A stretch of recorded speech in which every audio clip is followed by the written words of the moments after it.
کیا مولوی. مجھے یاد ہے ایک دفعہ میں موبائل کی شاپ پہ کھڑا ہوا تھا, میں یہ چیزوں کو بہت نوٹ کر رہا ہوتا ہوں, تو اس وقت میں بہت زیادہ آزاد گھومتا بھی تھا. اب تو گھومنا پھرنا مشکل ہو گیا, کہیں بھی جاؤ تو سیلفیوں کی ایک لائن لگی ہوئی ہوتی ہے, آدمی بہت ہی اس ٹینشن میں آ جاتا ہے. بعض دفعہ تو اب میں منہ لپیٹ کے جا رہا ہوں, ایک کیپ لی, کالا چشمہ لگایا, رومال لیا, اس میں یہ ڈر ہوتا ہے کوئی چور پکڑ کے سمجھ کے نہ کوٹ دے یار, کوئی بندہ چوری کر کے بھاگا ہے اور مجھے پکڑ لیا کہ بھائی یہی لگ رہا ہے, عجیب سا آدمی حلیہ تبدیل کر کے جا رہا ہے, تو ایک ٹینشن ہے بہرحال اچھی خاصی. لیکن یہ دل چاہتا ہے یار آدمی ایسے گھومے پھرے, کہیں گولے گنڈے کھائے بیٹھ کے, کہیں گول گپے کھائے, وہ اپنا مزہ ہے یار, اس کا ریڑھی سے چھولے کھانے کا اپنا مزہ ہے. وہ جو ریڑھی کی بریانی ہے نا دیگ والی, اس کا مزہ آپ کو ہوٹلوں میں نہیں آئے گا. مجھے یاد ہے ہم صدر میں ایک بھینس کی گوشت کی بریانی بناتا تھا, پلاؤ, ایسا مزہ آتا تھا کہ آپ کی سوچ ہوگی. ہم بیٹھ کے کھاتے تھے, اب نہیں کھا سکتے. عجیب ہی, جیسے چائے, جو جتنا گندا ہوٹل ہوگا نا اس کی چائے اتنی مزے کی ہوگی. حقیقت بتا رہا ہوں میں آپ کو. کسی چرسیوں کے ہوٹل میں نا کہ چھپڑے میں چلے جاؤ, وہاں جتنا گندا بدبودار ہوٹل ہوگا چائے میں اس کا. میں بہت پریشان ہوتا تھا. ایک دن میں نے انٹرنیٹ پہ سرچ کیا, ایک آدمی نے مزیدار چائے بنانے کا طریقہ بتایا. اس میں اس نے یہ بات ذکر کی کہ چائے کا برتن فوراً دھوئے نہیں, اسی میں بار بار چائے بنائیں, وہ پرانی والی پتی کا ٹیسٹ آتا ہے اس میں. میں نے کہا اچھا, یہ گندے ہوٹلوں میں چائے مزے کی اس لیے ہوتی ہے کہ برتن دھوتے نہیں ہے, 6 مہینے کی پتی ریپیٹ ہوتی ہے نا, وہ اس کا عرق نکلتا ہے اندر سے, یہ وجہ ہے. اسی طرح یہ جو راستے میں چھپڑے کے, میں بات بھول نہ جاؤں کہیں, راستے میں جو چھپڑے کے ہوٹل ہیں نا, آپ بڑے وی آئی پی ہوٹل میں کھائیں, ٹھیک ہے صاف ستھرا سسٹم ہوتا ہے, یہ بھی یاد رکھو یہ صاف ستھرا آپ کے سامنے ہوتا ہے, یہ خوش فہمی ابتلا نہ ہو. کبھی ان کے کچن پہ چھاپا مار کے دیکھو, پتہ نہیں کیا ہوتا ہے. ہاں, یہ باپ کے سامنے وہ ایک 3 پیس سوٹ میں آئے گا اور یوں کر کے رکھ دے گا, اندر کیا ہو رہا ہے ہم اچھی امید ہی کرتے ہیں. لیکن سعودی عرب میں, یو اے ای وغیرہ میں تو بہت سخت پابندی ہے. وہاں کچن جو ہے پبلک کے سامنے ہونا چاہیے. کچن میں شیشے کی دیواریں ہوتی ہیں, لوگ دیکھ رہے ہوتے ہیں کچن کی حالت. بڑے صاف ستھرے کچن سعودی عرب میں اور یو اے ای میں ہوتے ہیں. وہاں تو آپ گارنٹی لے سکتے ہیں کہ بالکل صاف ستھرا, نیٹ کلین. ہمارے یہاں بڑے بڑے ہوٹلوں کا ہمیں نہیں پتا اندر کیا ہو رہا ہے. تو خیر, 1-2 ایسے ہوٹل ہیں کہ میں نام نہیں ان کا لوں گا, پھر لوگ پبلسٹی کے لیے آ جائیں گے ہمارے ہوٹل کا بھی نام لیں, تو جن کے بارے میں سنا ہے کہ وہ کچن بھی ان کا صاف ہوتا ہے. لیکن یہ جو چھپڑے کے ہوٹل ہے نا بھائی, چاہیے گندے بندے ہی کیوں نہ ہو, کھانا دال چنے کی ان کی بڑی مزے کی ہوتی ہے. آپ کھا کے دیکھو, مزہ نہ آئے اپنے خرچے پہ کھاؤ, پیسے واپس اگر مزہ نہ آئے.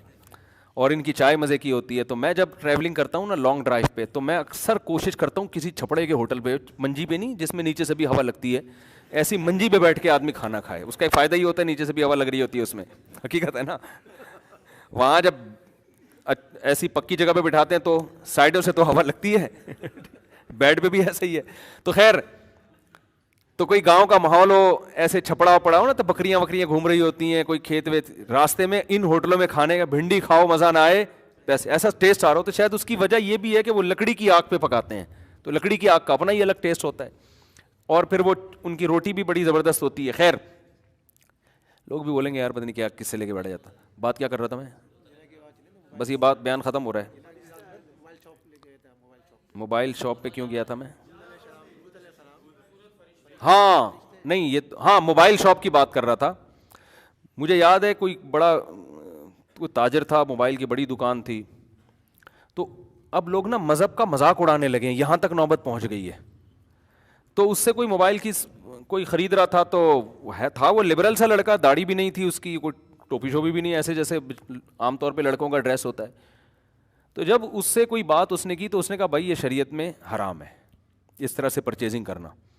تو 2-3 لڑکوں نے کہا تو کب سے بڑا مولوی بن گیا ہے, یعنی اس طنز کیا, ابھی تو کب سے بڑا اللہ اللہ کی باتیں شروع کر دی ہیں, کیا اس کو طنز کیا کہ ابھی تجھے کیا ہو گیا بھائی, سیدھا سیدھا جیسے ہم کہہ رہے ہیں ایسے کر. تو یہ چیز ہم اور بھی جگہ نوٹ کرتے ہیں کہ اگر کوئی عام آدمی کسی بھی معاملے میں مذہب کی بات کرتا ہے تو لوگ فوراً طنز شروع کر دیتے ہیں, ابے چھوڑ یار, کیا مذہب, کیا ملا ہے, کیا مولوی ہے, کیا کیسی باتیں کر رہا ہے. تو یہ خوب ذہن میں رکھو, جس نے پیدا کیا ہے نا اس کی نظر میں سب سے زیادہ ویلیو مذہب کی ہے. سب سے بڑی غفلت انسان سے یہ ہوتی ہے, وہ یہ سمجھتا ہے کہ مجھے کسی نے پیدا, یہ بھول جاتا ہے وہ کہے میں آٹومیٹیکلی ہوں, یہ نیچرل ہے, خود بخود ہی آ رہا ہوں میں, خود بخود ہی بڑا ہو گیا. ایسا نہیں ہے بھائی, یہ نیچرل, یہ نیچرل ہے تو نیچر بنائی اللہ نے. بار بار قرآن کہہ رہا ہے بار بار کہ تمہیں بنایا ہے. اکفرت بالذی خلقک من تراب, جس نے مٹی کو مختلف پروسیس سے بنا کے تمہیں بنا دیا, اس کو کیسے بھول گئے ہو تم, کیسے بھول گئے؟ اور قرآن کہہ رہا ہے جب میں ان کو عذاب میں ڈالوں گا نا, جو اپنی تجارتوں میں مست ہو گئے, حلال حرام کی, تاجر آج حلال حرام کی فکر کرتا ہی نہیں ہے. آپ اس سے جائز ناجائز کی بحث شروع کرتے ہیں, اس کی پیشانی پہ لکیریں آنا شروع ہیں. کیا یار, بین الاقوامی لاس کو تو دیکھتے ہیں, بین الاقوامی لاس کو تو دیکھتے ہیں, ملکی قوانین کو بھی دیکھتے ہیں, مذہبی قوانین کو لفٹ کرانے کے لیے تیار نہیں. یہ سمجھتے ہیں مولویوں کا کام ہے, یہ مولویوں کا شعبہ ہے. او بھائی سودی لین دین اگر آپ کر رہے ہو تو قرآن کہہ رہا ہے میرے خلاف اعلان جنگ ہے. اللہ کہہ رہا ہے یہ کس کے جنگ کر رہے ہو؟ دنیا میں تو سود لیگل ہے, اللیگل تھوڑی ہے, دنیا میں سود لیگل ہے. لیکن اللہ کیا کہہ رہا ہے؟ فَأْذَنُوا بِحَرْبٍ مِّنَ اللَّهِ وَرَسُولِهِ. آپ نے کوئی چیز قسطوں پہ بیچی, آپ نے ایگریمنٹ یہ کیا کہ اگر ٹائم پہ پیمنٹ نہیں کی تو اس کی قیمت بڑھا دوں گا میں. یہ خالص سود ہے یا نہیں ہے؟ دنیا میں لیگل ہے یہ. لیکن اللہ کیا کہہ رہا ہے؟ میرے خلاف اعلان جنگ. اتنا غضب اللہ کو.